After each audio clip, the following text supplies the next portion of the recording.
He hit me so hard my vision went white. The metallic taste of blood filled my mouth before I even felt the pain. "Maybe now you'll keep that gutter mouth shut," he said, shaking out his fist like I was nothing but a training bag. Mom laughed from the couch.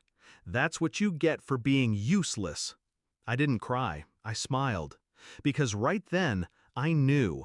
This was the last time they'd ever lay a hand on me.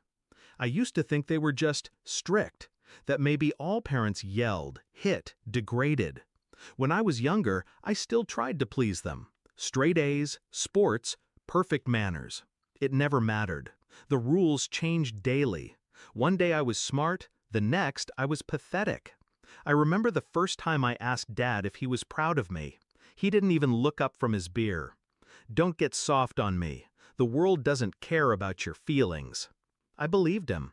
I stopped asking. But as I got older, I started seeing them for what they really were. Two bitter people who wanted someone weaker to crush so they could feel big. The shift started small. I noticed the way Mom's voice changed when she bragged to her friends about me. Sickly sweet. Then at home, venom. I caught Dad in lies. He'd tell me we couldn't afford groceries, but then buy himself a new fishing boat. It wasn't just neglect, it was calculated cruelty. Then came the night I overheard them talking about me like I was livestock. "She'll never make anything of herself," Dad said. "We just have to keep her dependent," Mom added. "That way she won't leave and embarrass us." That was the moment. Not the hit, not the insults. It was hearing them plan my life like it was theirs to own. I didn't yell, I didn't confront, I started planning. I got a part-time job they didn't know about, working nights at a diner. I told them I was studying at the library. Every paycheck went into an account under a fake address. I researched emancipation laws, debt laws, even learned how to freeze someone's credit. I became invisible in the house. No arguments, no reactions. Just a quiet, obedient shell. They thought they'd broken me.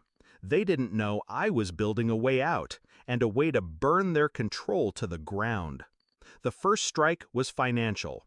I reported Dad's side business for tax fraud. I'd seen the fake invoices in his office for years, sent the files anonymously.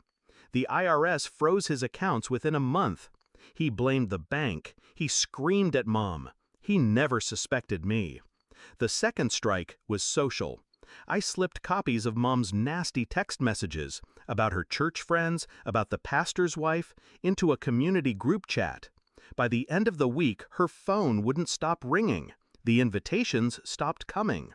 The third strike was mine alone. I turned 18. Quietly. No party, no acknowledgement. I walked into the courthouse with my saved money and filed the change of address papers. New bank, new number, new life.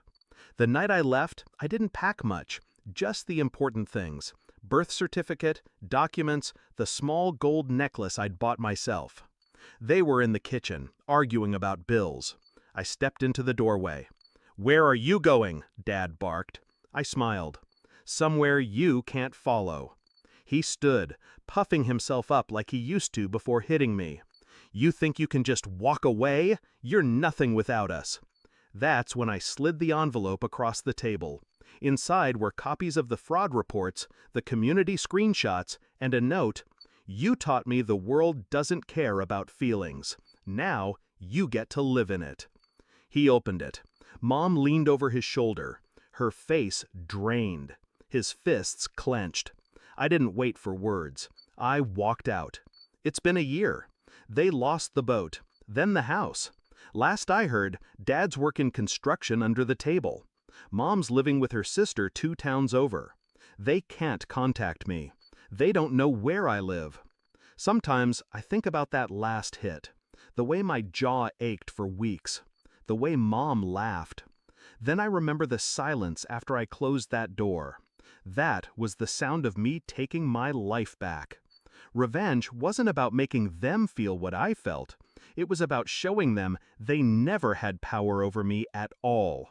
And if they ever try to find me, well, I still have a few cards left to play.